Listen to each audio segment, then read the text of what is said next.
Okay, the recording started.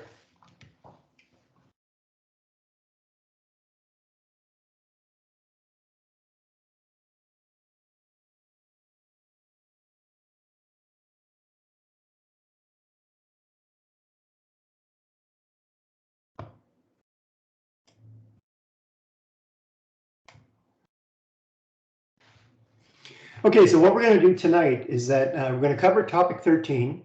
And we all know, since I sent out the notice, it's on the announcements on Blackboard, and you got an email about it. And treating your body health, so you don't have gas problems.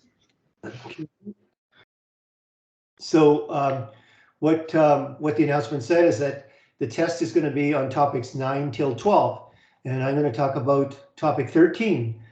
So I'm going to do that, and I've got a few slides, so I'm going to go through them fairly quickly because I want to do a review at the end of that, and that review should take us, I think, at least a half an hour. So I'll try to get through the commentary as soon as I can. But the message in the commentary, I think, is just so important. And it's about basically artificial intelligence. And really, I think the thing that you have to consider when you leave this program is that if you're not lined up with knowing where artificial intelligence is going, you're going to be replaced rather than thrive and create an opportunity for yourself. And that's why, for me, it's so important to kind of bridge this subject, because there's a stat that I just picked up this week. In the last 4 years, artificial intelligence has increased by 270%, in various areas of the economy. So that's key. It's a reality. And I look at when Google first came out in the 90s. That was a quantum leap in using the internet, the power of getting information and knowledge. Well, I don't think there's any comparison now with artificial intelligence. It's going to be a few quantum above that, and it's going to pervade everywhere. So that's the message that I want to kind of give you before we get into the review. Okay, I'll start so that you've got assessment 13A to do, and there's basically a lot of information I provided, and essentially there's going to be these 15 points around the ideas for AI, and I think what to do when you do that 13A is that pick a business in mind and go through these 15 points as a checklist for you, and then apply that to the business that you've considered. If you started already, that's fine, but that might make it a little more relevant. And then topic 13B, you did over 30 personal assessments, and so you need to show me a screenshot of at least 25, and you'll see that it's 25 of the ones that you did that aren't asterisked. And if you look at the participation the participation activity in the topic, you'll see that I put that list down from the course outline, and it'll tell you which ones have been asterisked, so that it'll give you guidance on what to put down for that. But that's to get the the 3 bonus marks, so to speak, at the end of that the participation grade. Okay, so that's where that is. If you have any questions, send me an email. I could probably answer you better for that. Here's 12 important benefits for AI. Better decisions, efficiency and productivity gains, improved speed of business, new capabilities, personalized customer service and experiences, improved services, improved monitoring, better quality reduction of human error, talent management, just looking and screening and bringing new people into the organization to be able to do that more effectively, a lot more innovation. And it all comes down to increased profitability. Let's not forget about triple bottom line, though, and then again, industry specific improvements. So I've used like ChatGPT myself, and I was amazed at what it could do for me. I've done I did a lot of marketing work for federal development through the Community Futures Development Corporations, where they're basically character lenders to small business. I worked with about 15 clients during the pandemic. So they had to move towards digital to survive. And I did a lot of work on the ideal customer. And it would take me maybe half a day to work through the ideal customer with the client and everything else. And lo and behold, my daughter's starting a physiotherapy business, and I talked her into understanding what her ideal customer was, and to make the point, I went to ChatGPT and I did the ideal customer for her business, and she's on the it's the women childbearing kind of aspect of physiotherapy, and I couldn't believe what I got, based on the questions that I asked, and I compared it with the work that we did manually, and man, it was amazing. So I'm kind of just on that small application, I'm sold on it, right? So there's a lot to know. Again, the individual project that was due on December the 6th, we've pushed to December the 8th, and the team project that was due on December the 6th, we've pushed to the 8th. And so that that's the case. You have the notes about the test. So your particular test number 3, will be Friday, 7 p.m. online, December the 15th. And again, please, make sure that your lockdown browser is working. Make sure that your webcam is working properly, because that won't, if it's not working, you're going to have some glitches on trying to access it. So there's some instructions there on Blackboard and the email that I sent you to get you up to speed on doing that. Okay, so here's something that Accenture just highlighted. AI will redefine management in the workforce of the future, right? Excuse me. Went down the wrong hole. So what you have to remember is you're either you learn about it and you maximize your capabilities so you can bring so you can bring value to the organization, or on the other side, you're going to get replaced. Okay, so that's the alternative. So things are really changing rapidly, and what it does best, it gathers data, it recognizes patterns, it delivers insights, and it big data is using this now already. And the thing is that it's the factors that can get correlated to give you information you never would have thought that you would get, and you'll be able to see things in the future, and the capabilities of what your customers really want and everything else, and so much more effectively if you utilize it. And what I suggest is, like right now, on my Flipboard on my iPhone, I've got artificial intelligence as part of the category searching for me. And I'll tell you, you'd be amazed, what's being done right now. It's just amazing, all the developments that are coming in and out.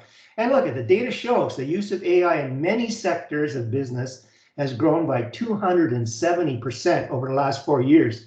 Now, what does that tell you? It's not like it's just starting. It's you're going to have to sort of keep up with it.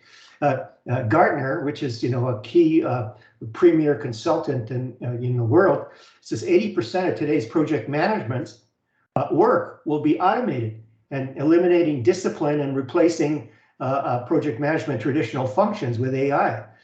Pegasus says 78% of executives that surveyed believe that increasing the use of AI and robots will dramatically reduce the middle management ranks. And not only that, think about the issues that are coming in your generation of management. There's no surprise that AI with robotics are going to replace so many low-skilled workers in the economy. And then what do you do with those low-skilled workers? So there's some challenges for you to think about from a management perspective. And then Boston Consulting Group, they did a 2020 survey. They said traditional management has reached a breaking point.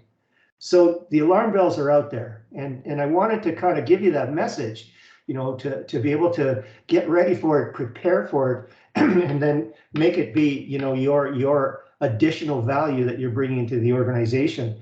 And the thing is, there's amount of influence on company policies on a management level, whether they're C-level, C-level is CFO, CEO, a CIO, that executive level of management, the amount of focus on building and maintaining teams is dependent on size and scale of responsibility. And look at what we're going, in the digitized age, how much we're doing now remotely and through a network. So AI is going to be a great assistance to bring this all together to make sure that you're working in one, in one line to be able, towards focusing on the vision and the key goals that you set for your organization. So think of it. What they're saying is all these bosses that are out there right now with all that experience that they have, well, AI is going to tap into all that experience and then use that knowledge and capability to answer questions for you. So it's going to be it's going to be just a new way of doing things. Okay, and they're everywhere: healthcare, financial services, industrial maintenance, transportation, just to name a few. Where they're at. And here's the biggest impact is on education. Can you imagine how customized now the training could be, where AI learns the capabilities of the student and the interests and what motivates them and everything else, and then tailoring the knowledge and the skills training to them specifically. By 2028, the education system could be barely recognizable, is what some of this information that I acquired from a few world-type consultants on the internet. Healthcare, AI is likely to become the standard tool for doctors. Can you imagine that diagnosis will be better than a doctor because it will tap into the world's knowledge bank and experience bank on what symptoms point to, and all kinds of algorithms to get to the right endpoint. Finance, it's just going to be amazing. Can you imagine what it will be doing for picking stocks, having all the information and highly correlating the key factors that affect stock ups and downs and selections and all those things?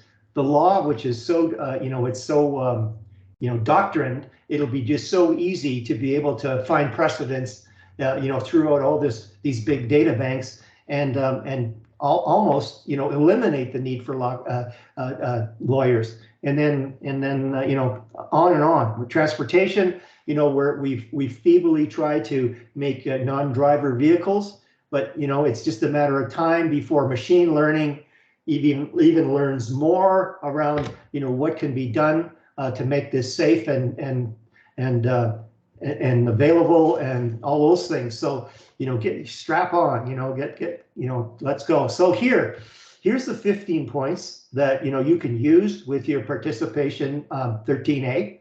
And what I'd recommend is go through this as a checklist, and then try to apply that to a business that you know of, or even for Tim Hortons for that matter. Okay, just a few more things. Look at AI challenges managers to what? Reconsider their roles. Roles are going to change. Redefine operating principles. Increase collaboration between humans and machines, and then adapt training, performance, talent, and acquisition strategies. 86% of manager surveys say they want help from intelligent systems when monitoring and reporting. So you can see where the trends are going. And this is Accenture that did this survey. And the thing is that here's where you're at. Executives must experiment and learn from AI experiences. They could end administrative work, all the routine stuff. You got to be cautious about where it's going. There's going to be some ethical issues here, big time, and what you can and cannot do, and what might be negative about AI.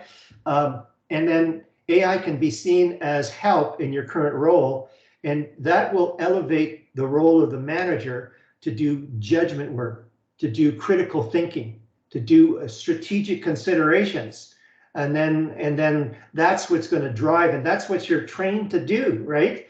So that's going to help, and you got to stay relevant, and to be able to stay relevant, I'd say get on your Flipboard, and get those AI articles sent to you in the area of your interest, because there's AI customized to each and every different types of management function, industry, you name it. Okay, So AI affects the next generation, so accelerating routine work, which constitute more than half of managers' time. So think of that, all that routine work, you can not almost put aside, let AI take care of it, and then you do all the, all the heavy work, like the heavy thinking. And then, so look at expected impact of intelligent systems, coordinate and control, solve problems and collaborate, find out what's going on with the people and the community that you're dealing with, the community that you're inside of, and then strategy and innovation. So there's things there that are truly important. So it turns out that top managers are keener than lower level managers to integrate AI into their practices, and I can understand that because lower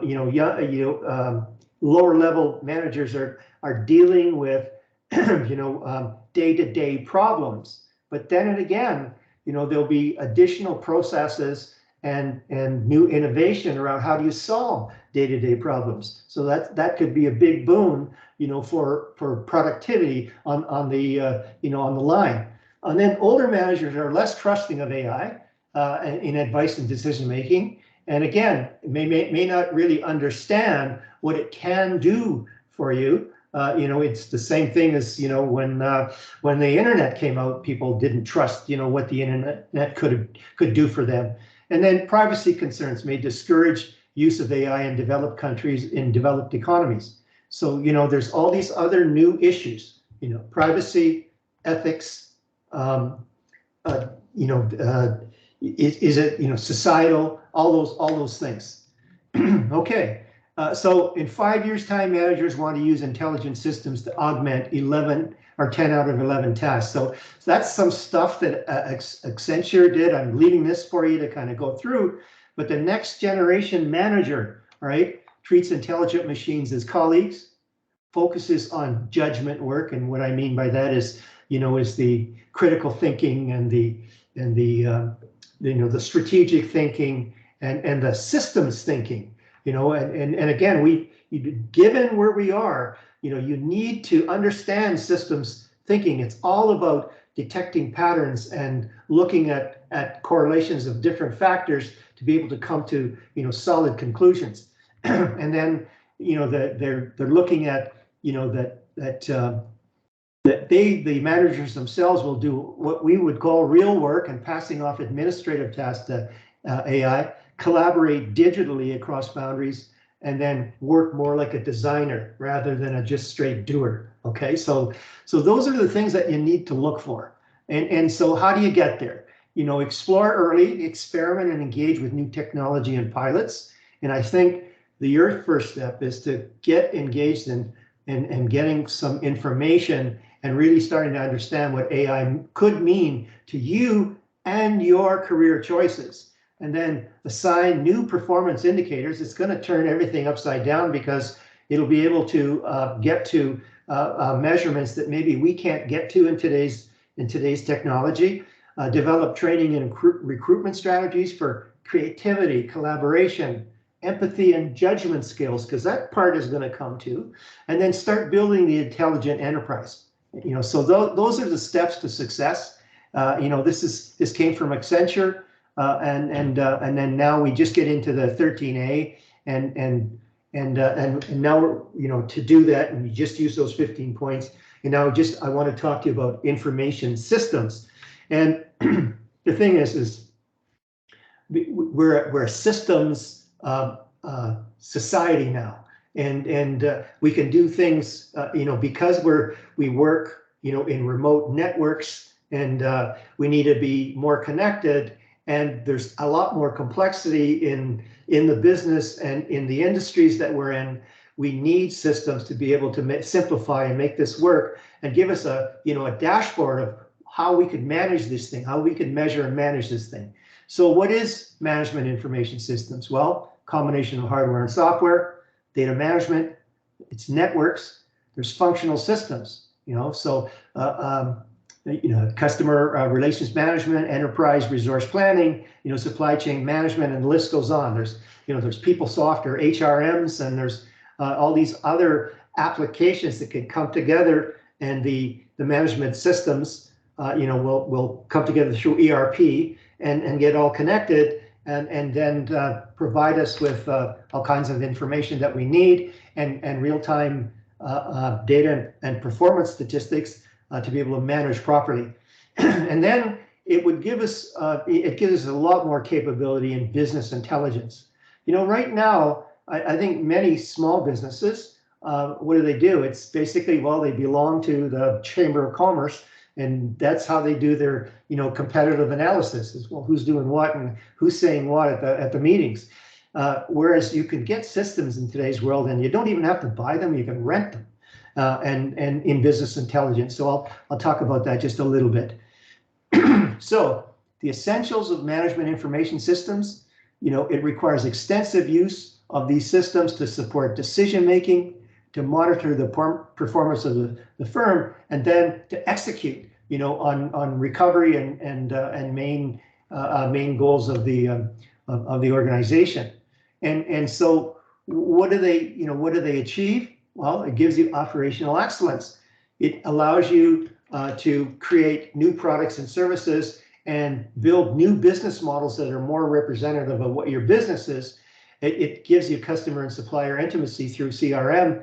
It improves your decision making, and we talk so much in our topics about competitive advantage and sustainable competitive advantage, and those systems are there to be able to help you do that, to stay at a competitive advantage level, for long lengths of time, and just straight survival of your business.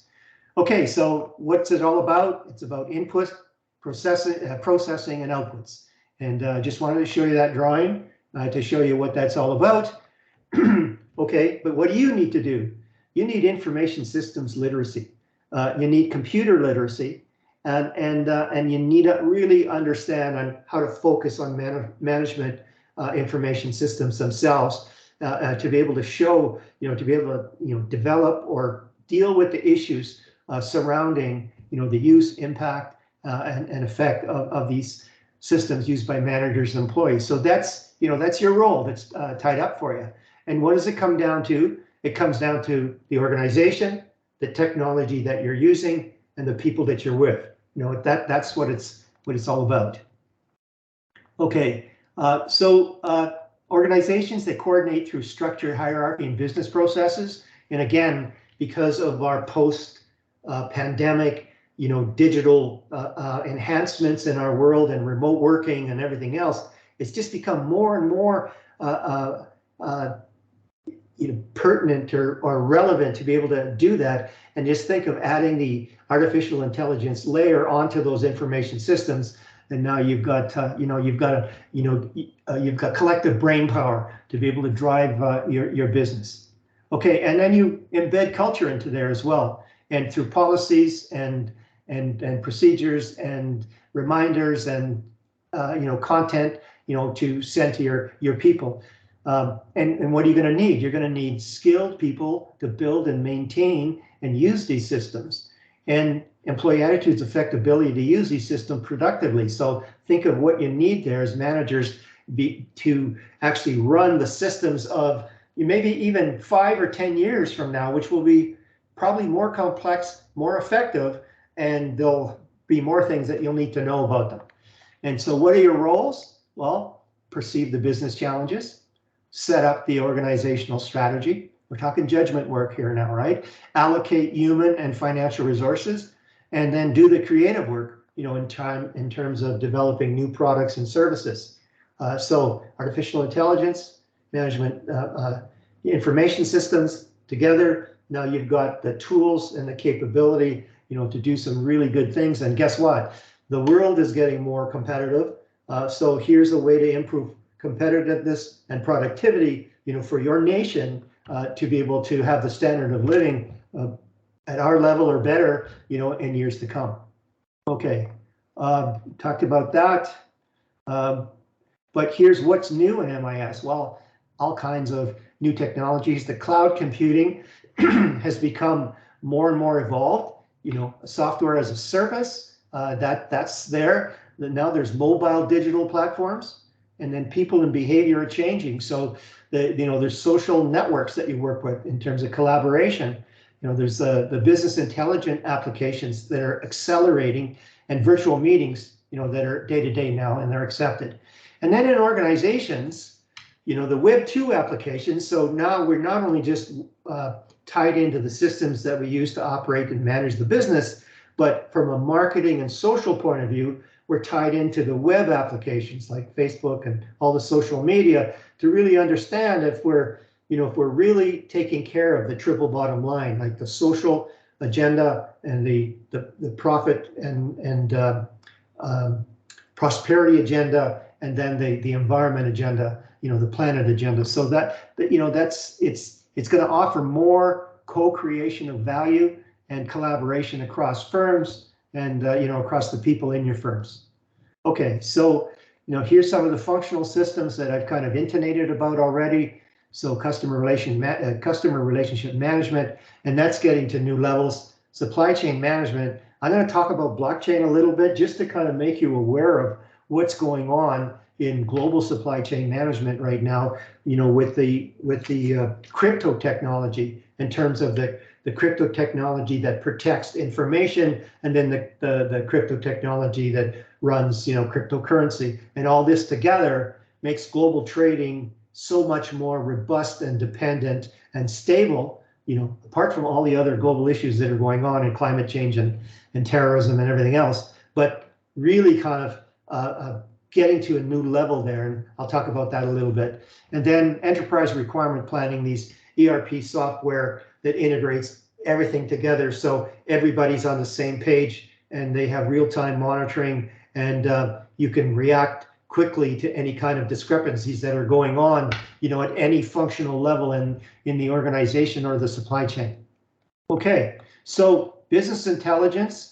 I think it's important to know that these are out there. I know that when I first started, my career, I just learned about it and knew absolutely nothing about it until I started getting into corporate development and having to do environmental scanning and everything else. So I think it's key that you understand that it's there, and you should maybe explore that a little bit more. But there's different layers. So there's the descriptive, what's happening in my business. Then you diagnose why is it happening, and then you try to predict it, what's likely to happen, and then you start saying, okay, what do I do? How can I execute my strategic plan to be able to achieve the goals of the organization and get to the vision that our organization is looking at? Okay, so here's an example of just one set of business intelligence software, Logisymphony. And I don't know if I put just Google that and you'll get an idea what's out there and how you can use it. And now we talk about data mining and the 4 stages of data mining. So you've got these data sources, you got data exploration and gathering, you got modeling, and then you got deploying models. But the whole idea with big data is that you keep it in one place, because data integrity is absolutely it's needed. It's just because if you're investing based on the models that you're building and the information that you're synthesizing in terms of strategy on bad data, it doesn't work, right? So the whole technology of big data, getting it in one place and then mining it properly, gives you a leg up on your competition to be able to manage, at operational excellence levels. I'm not going to talk too much about natural language processing, but you can text mine. There's bots that go into social media now that can pick up certain languages and then form a perception of what the what the common or the most common notion is about a certain product or a certain company or certain brand, and then get do some sentiment analysis around that. So that's being done, and that can be done.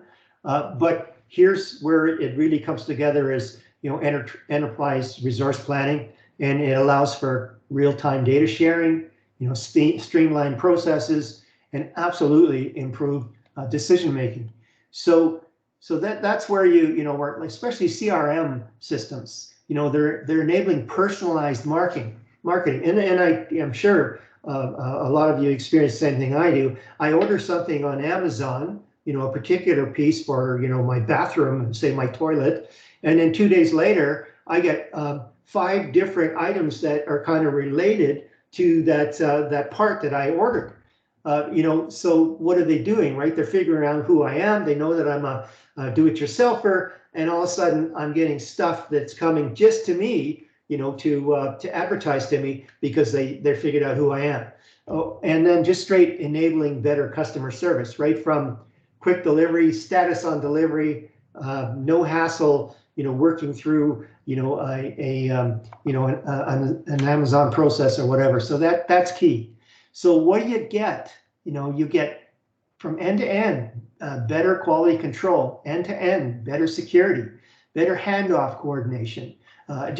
And now I'm starting to get to global supply chain management. And when you're doing global supply chain management, there's standards in different handoffs and functions in the supply chain, and they're called Incoterms. And there's 11 internationally recognized rules which define the responsibilities of sellers and buyers. And Incoterms specify who's responsible for paying and managing the shipment and the insurance and the documentation. Well, guess what? This is all being done, automatically now through supply chain management software and blockchain technology to protect, the integrity of the information and protect it from anybody trying to misrepresent something, so it's secure, and then having the money flow in throughout the supply chain. When a handoff is made, somebody gets paid immediately based on some conditions being met. Those all come together, on that. So I just want to sort of make it a point to you to kind of look into blockchain. So what is it? It's a method of recording information, makes it impossible or difficult for the system to be changed or hacked or manipulated. And so I'm not going to go through all the pieces because I want to spend some time on the review. But here's an illustration. The transaction is requested. A block representing the transaction is created. From information. The block is sent to every node in the network, so everybody gets it in the network. So you could think some supply chains have 100 partners and affiliates or whatever. They all get the same information, and the block is added to the existing blockchain, and the transaction is complete at the end of the piece. So everybody sees everything going on, and to plan. And so here's some takeaways. It changes the future of the supply chain the supply chain industry. It gives you transparency. It allows tracking the ownership. It pinpoints a product's exact origin, where it is at every point in the logistics process. It enables automation of the purchasing process, automation of all the data that you need to put together to get through customs and all those things.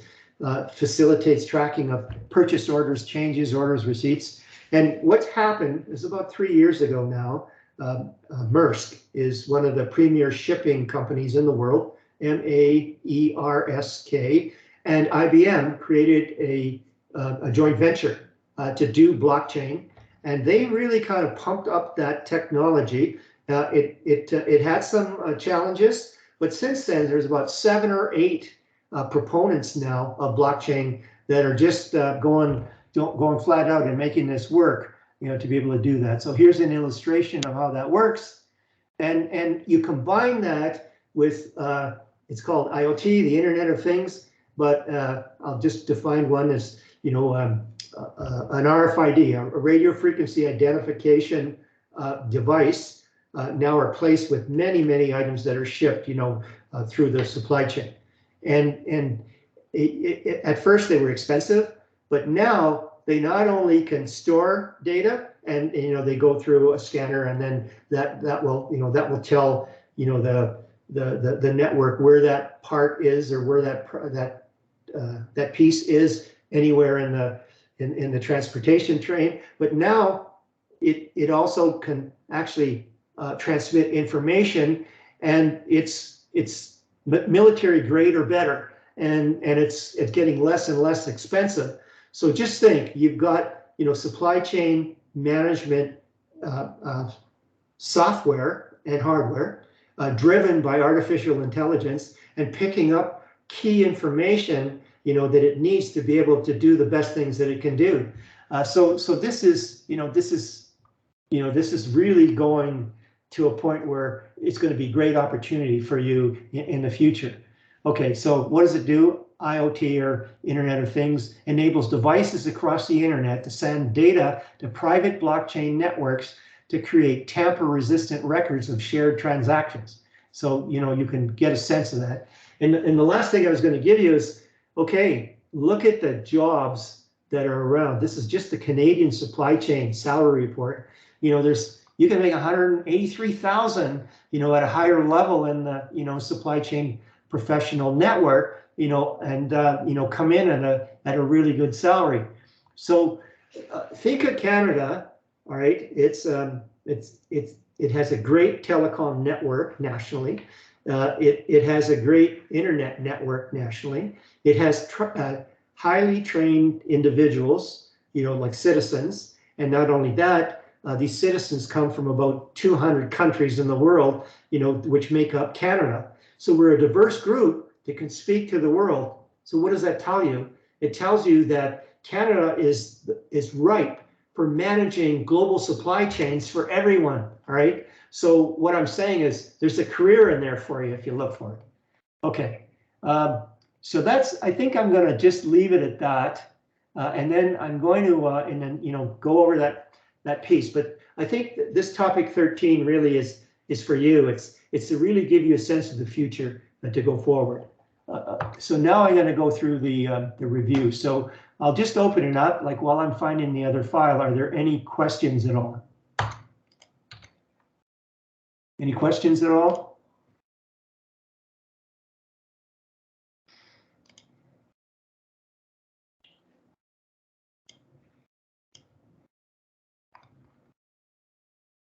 Okay, quiet group we have tonight. Okay, can I just get a thumbs up of some people, just to know that I have people out there that I'm talking to? Can you give me a thumbs up? Let me know you're here. Okay, good. Thank you. All right, so I'm going to do the test view. So let's start with this.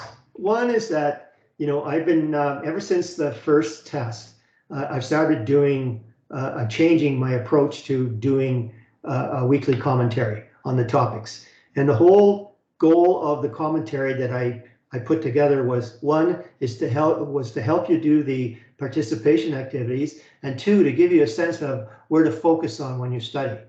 So no doubt that if you go through my commentaries, you know, from topics 9 to 12, you'll see a lot of highlighted headings and a lot of highlighted maybe subpoints, or different details that are there, maybe some yellow arrows. And what I suggest is that's to show you, you know, where that's important.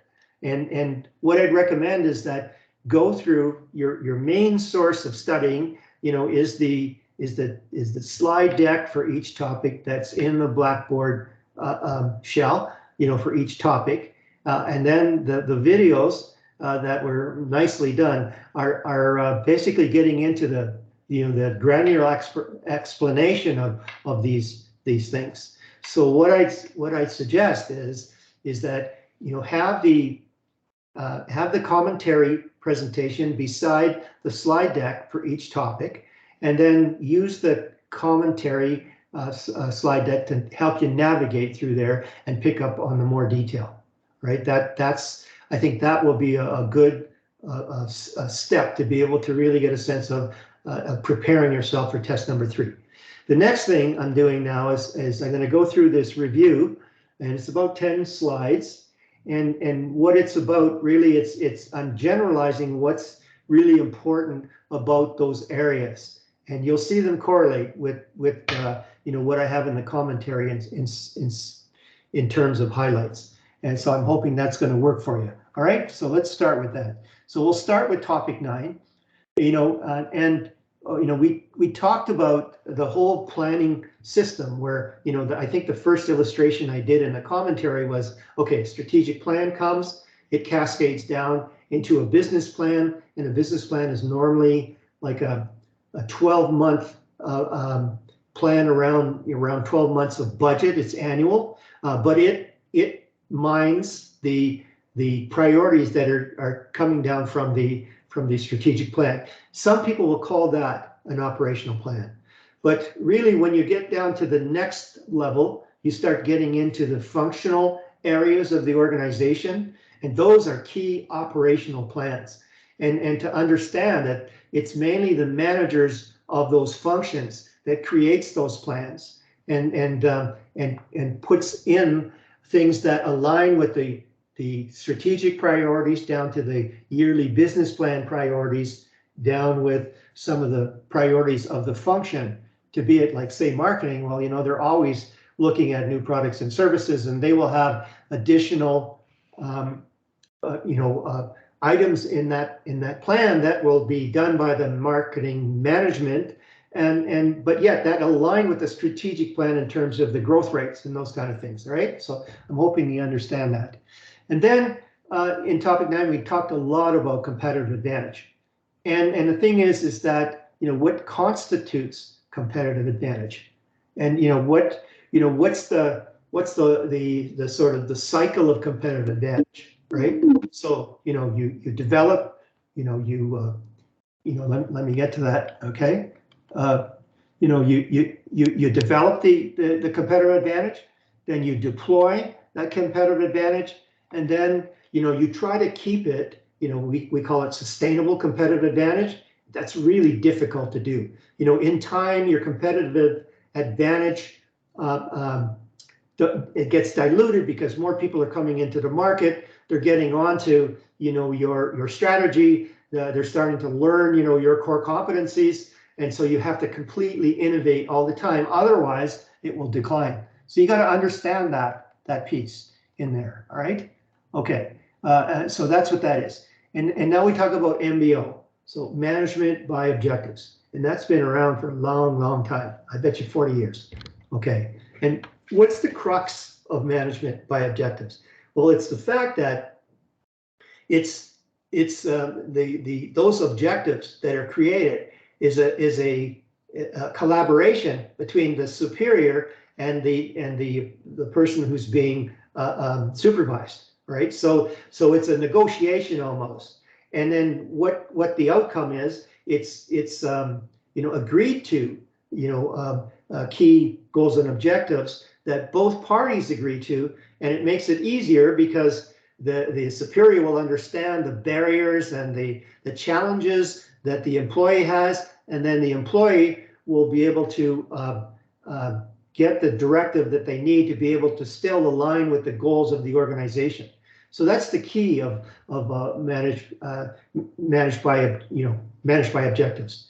Okay, so learn what that's all about, and then we need to understand what the strategic management steps are.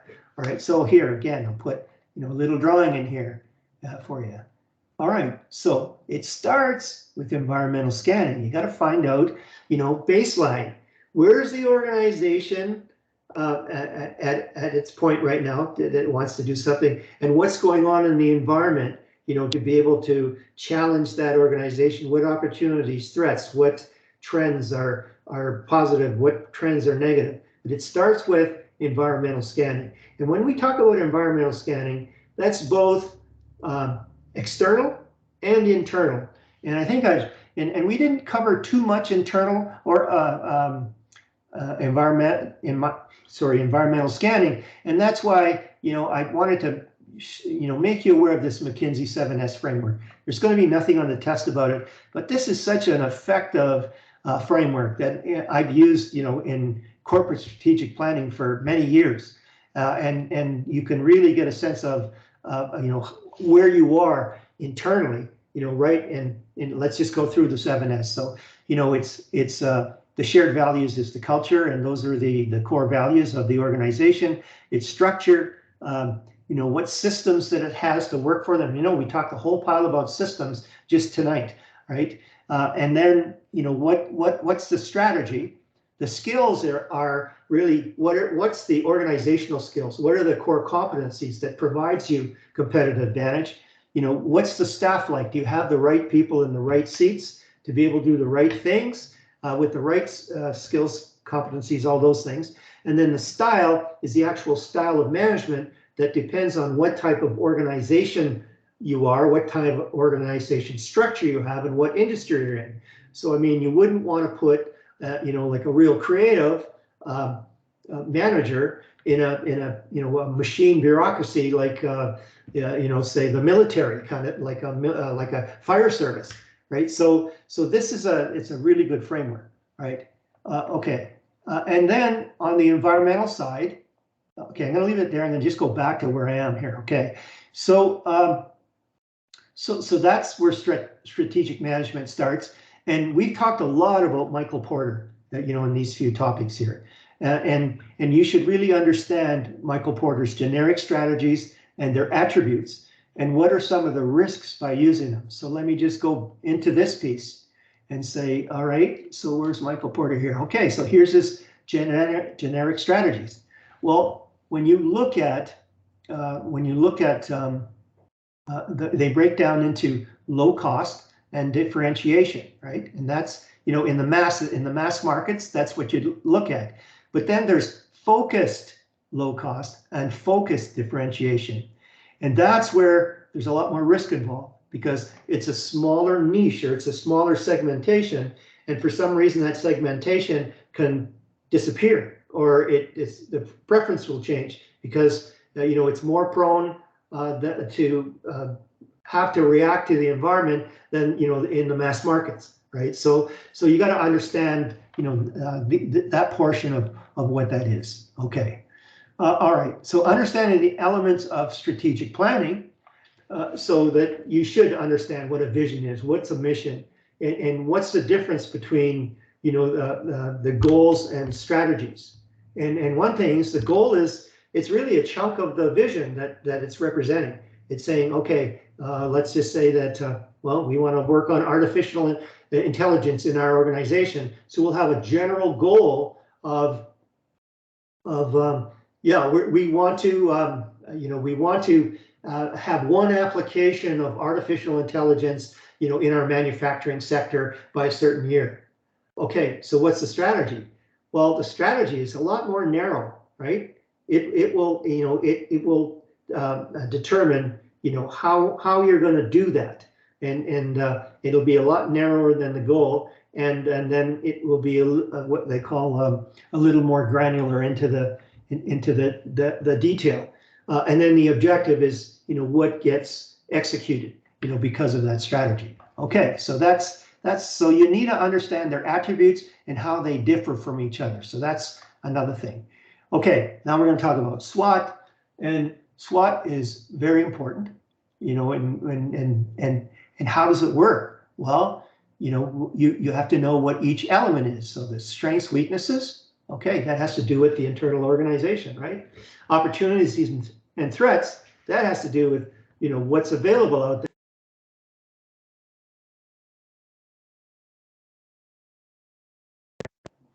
Okay, I got unmuted here for some reason. I got muted. Was I muted a long time? Can somebody answer that?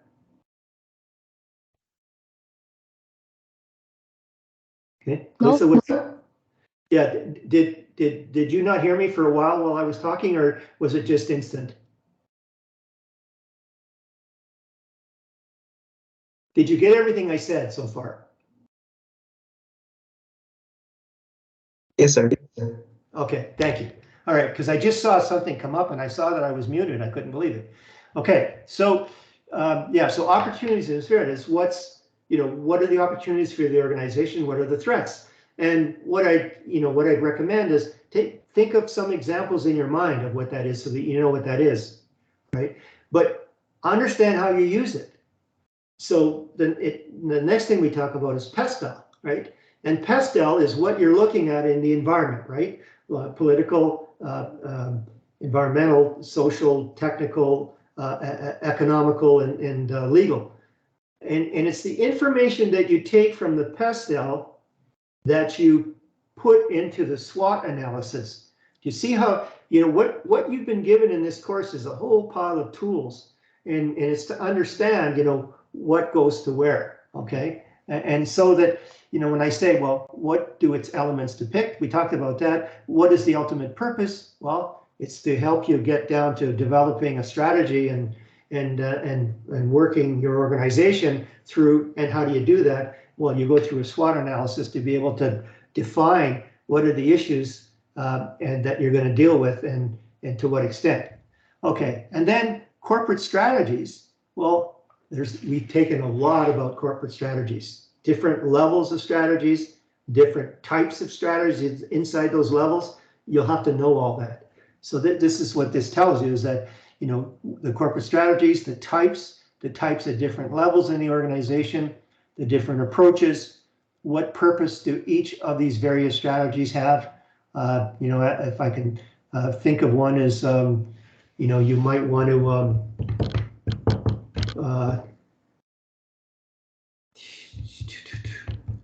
yeah, I can't think of anything specific right now, but I'll come up with something. But the whole idea is look at what's highlighted around all the strategy stuff, and there's going to be several questions around strategies, okay? And then the Porter's 5 forces. What are those elements? How do you use them? Again, that's, in the environmental scan to be able to give you a sense of what that competitive environment you're working in looks like and how you're going to behave in that, and then look at all the elements.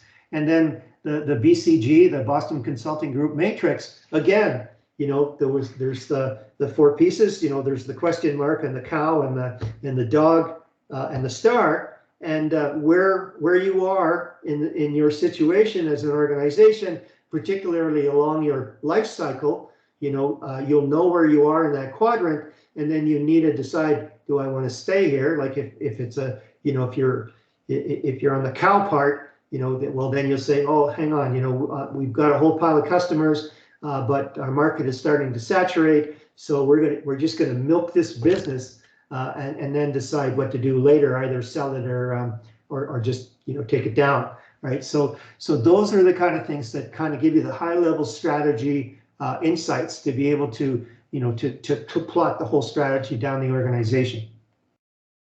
Okay, so we talked about PESTEL, we talked about SWOT. Here's this BCG growth share matrix. So these question marks, you've got low market share, but really high market growth. So you may want to do, like some testing around, expanding that market to see if that's a strategy that you're going to work with. That might be relevant to, say, a new product or whatever. Okay, and then there's a SIPOC, and you guys have, you students have gone through this, and essentially, this tells you a lot about how you're capable of being able to execute. It's along the lines of a business model, so that again helps you to understand, what you need to do, what you need to shore up on. How do you need to, based on the 5 forces model, how do you need to deal with the suppliers that you have? Are they very powerful? Are they not? Are they strong enough? All those things. So that's another piece. So these two, Porter's 5 force model and SIPOC, they work together. This one works with the overall, what I call grand strategies or corporate strategies. And then we talk about VRIO, and the VRIO is, we just talked about, where we are in the stage of our competitive advantage. Well, here's how to protect it and to sustain it, to really bolster it up. So going through this process will really give you a sense of how to enhance your value proposition and execute on that by looking at how to have that competitive advantage, that uniqueness inside of that value proposition and sustain that. Okay, so that's where that is. Okay, let me get back down to where we are. Okay, okay, we went that, we did that. I'm going to come back to these drawings. Okay, so then we went into topic 10. Excuse me, I'm going to try not to choke myself on the glass here. Okay, so pricing strategies, what are they? So we covered, several of these, and again, look at the yellow highlights on the commentary PowerPoints. What are they? What they represent? The range of types of strategies, their components, what outcomes do they arrive at? So, you really have to, there's going to be some good few questions around pricing strategies. The types of marketing and promotion and their effectiveness, so, are billboards more effective or less effective than magazine ads? Those kind of things that, that you need to consider by looking at that. A strategy approach at various stages in the product life cycle. So, we can see where the product life cycle, starts going down. And so what stage are you in? And that's going to determine what strategy that you're going to execute, going forward. Understanding that the marketing mix, the 4 Ps, and I talked about 8 Ps as well, but the Ps of marketing, that marketing mix is a strategy. It has got nothing to do with, economies of scale. It's got something to do with, how are we going to do this, right? And so know what each P is all about, what they represent, along with what outcomes to expect from them, and the key purpose of the overall marketing mix. Why are you doing that? And then understanding, when we talked about place, that the 4 Ps have been around for years and years and years, and place just meant distribution. But in today's world, it's all about access, right? Because if you take a look at, I showed you this, customer journey chart, there's all these areas where you need to access to be able to communicate, engage, and sell to your customers. So that's key. So, the 4 Ps have really evolved.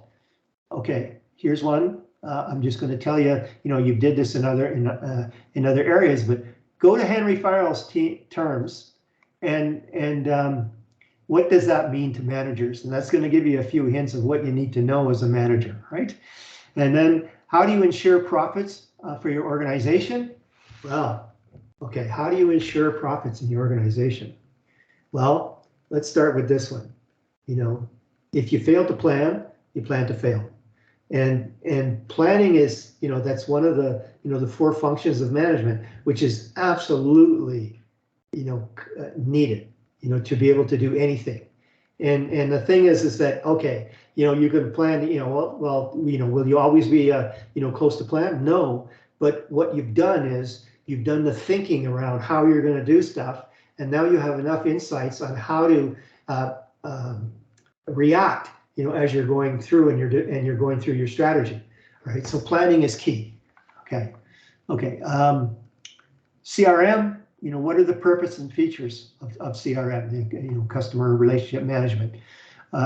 This sustainable competitive advantage, what is it? And then that's where this VRIO comes in, is, you've got to know so much about it so you can protect it, so that you can make sure that it is sustainable.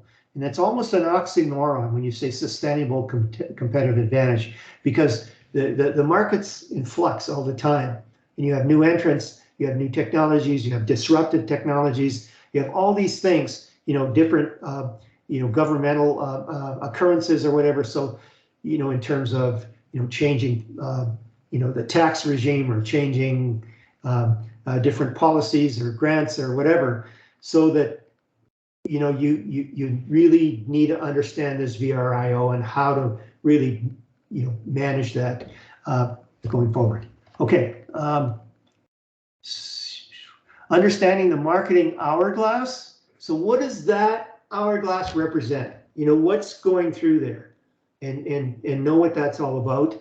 And then, types of marketing research and the expected outcomes. Yeah, so for example, you run a focus group. Okay, well, what kind of research is that? Well, that's exploratory. Can you create a strategy from what you learned out of the focus group? No, you can't.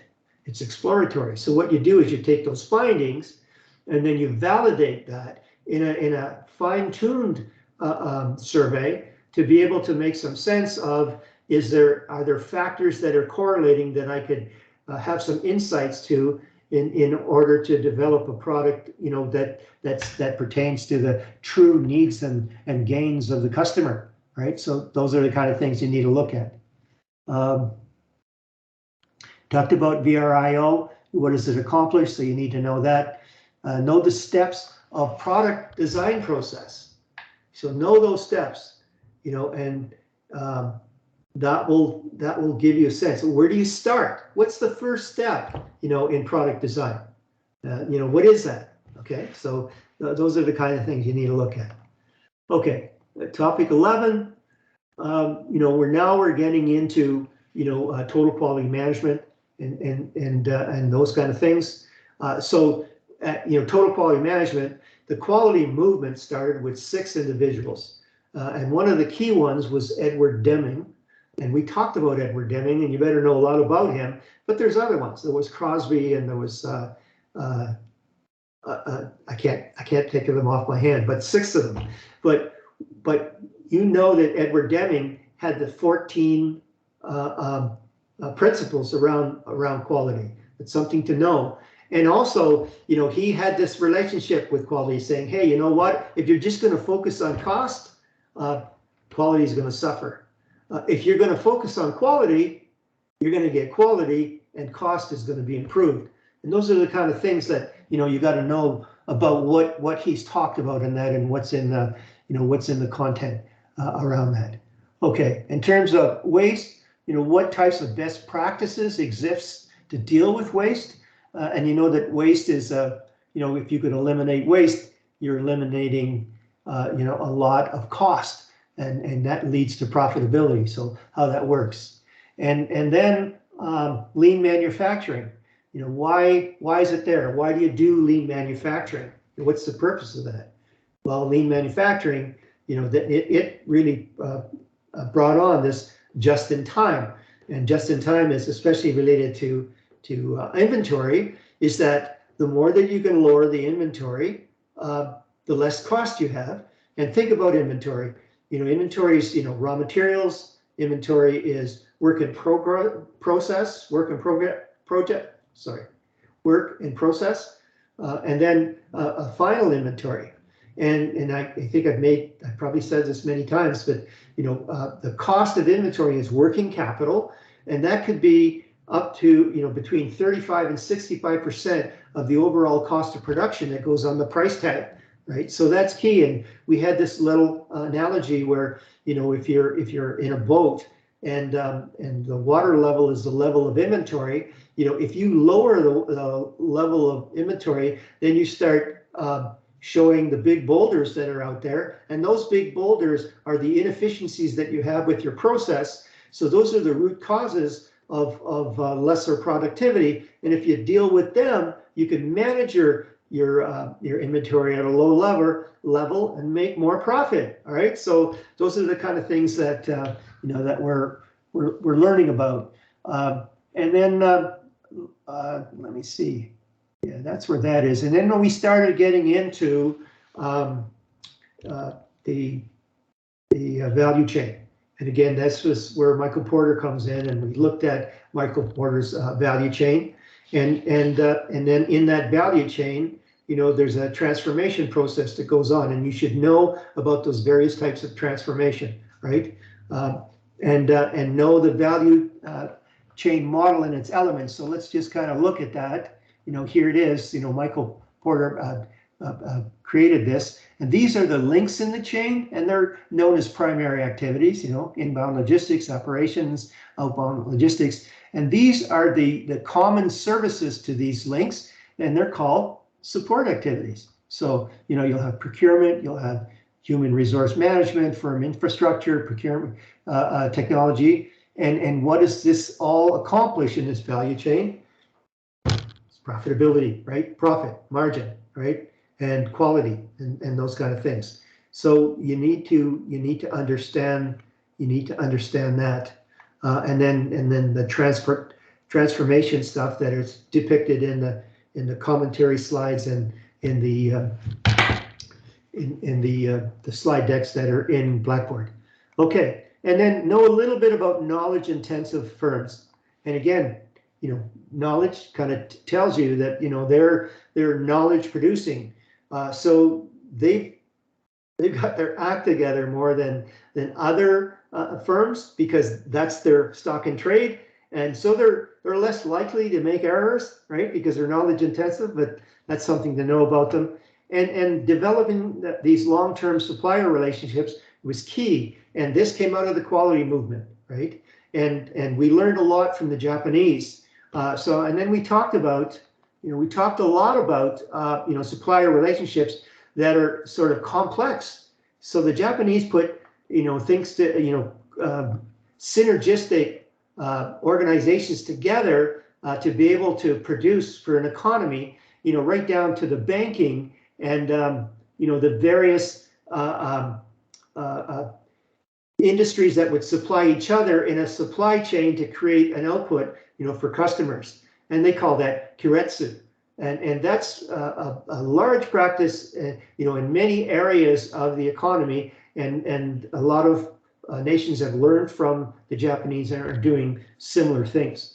And again, coupled with that is that, and just remember as well, is that, the supplier relationship management, how do you make that work? Well, you look at the risks involved.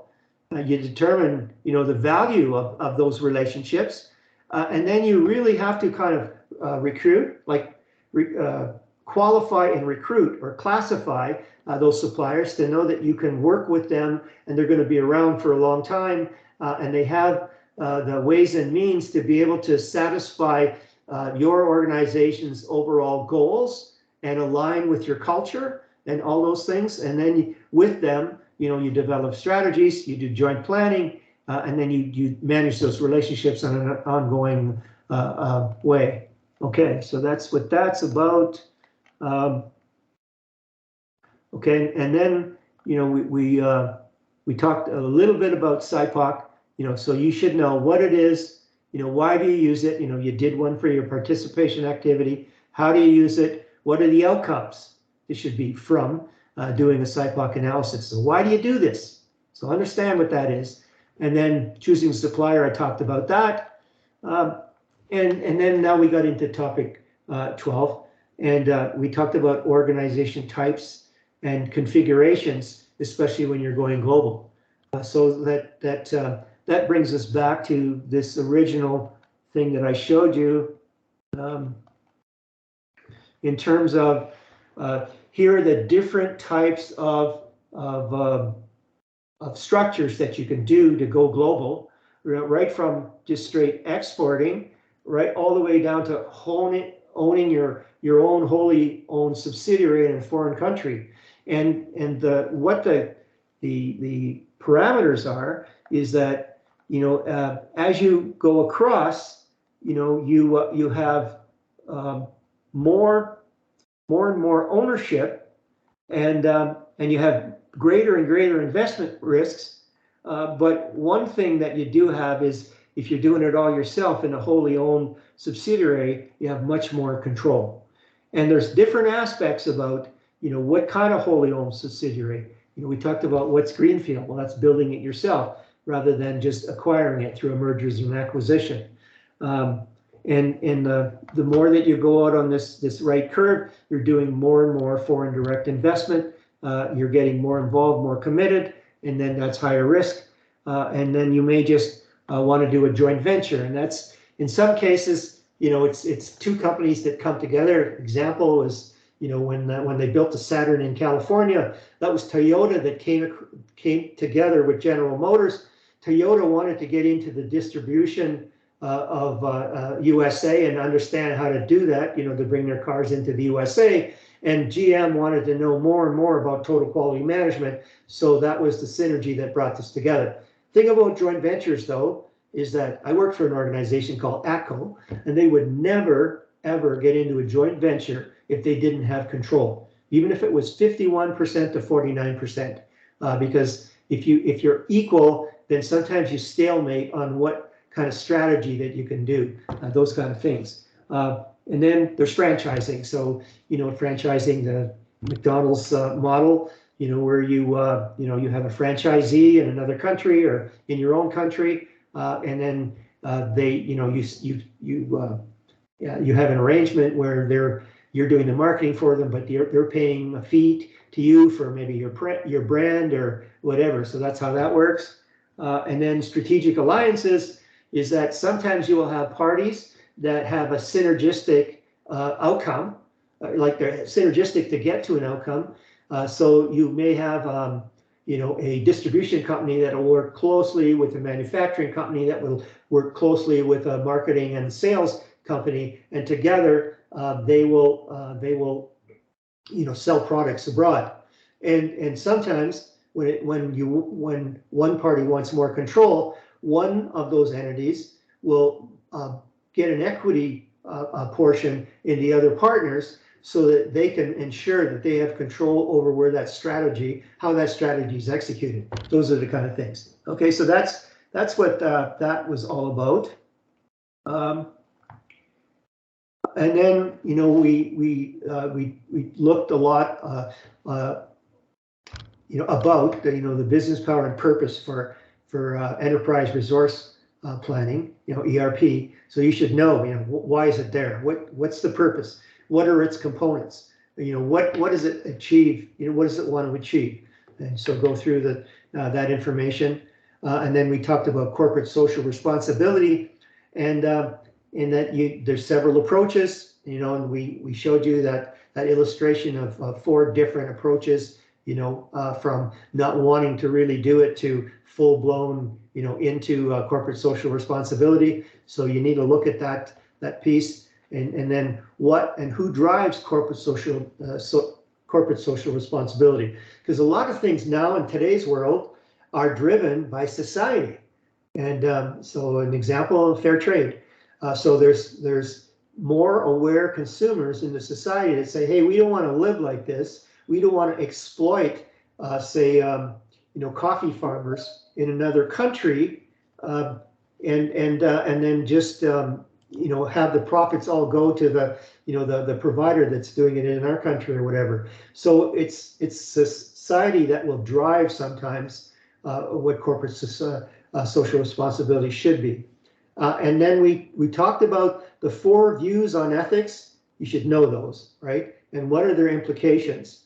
And then again, understand what corporate social responsibility is and its effects on bringing the customer up the loyalty ladder, because corporate social responsibility pays. It's profitable, right? So you're not only doing a triple bottom line, you're looking after the people, you're looking after the planet, but you're actually creating a profit. And then that's what this, where is it here? Where did I put it? This illustration is all about. You're a good corporate social entity, and then you find out, hey, there's some leads out there. There's some suspects that we can sell to, and then so you qualify them. They become prospects, and then those prospects, well, then you visit them or you entice them into your operations, and then you sell to them, and they become customers. And then the whole idea, and I've been saying this, like on Overdrive, is that you can take loyalty to the bank. You can't take customer service to the bank. Customer service is just getting in the game, right? So when you can wow them, and that's what this service profit chain is all about that I talked about. When you can wow them with your employees and the type of services, well, then they become clients. They're they're there and they're coming back, and then they get to the point where they like you so much, they're champions and they're advocating for you. They're telling everybody that they know what a great business you have. So that's really key. You got to understand this customer loyalty ladder and how that's part of the corporate social responsibility approach. And that is it, for the review. So any questions at all?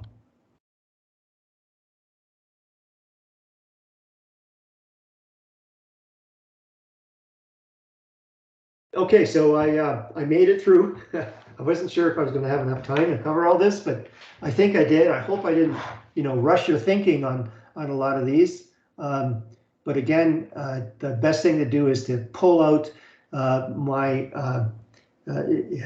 my commentary slides for each topic, and with each topic, work through your slide deck for that topic, and then enhance that with any of the videos that you think that might really give you an edge on learning more about it, and you should be in good shape for that test.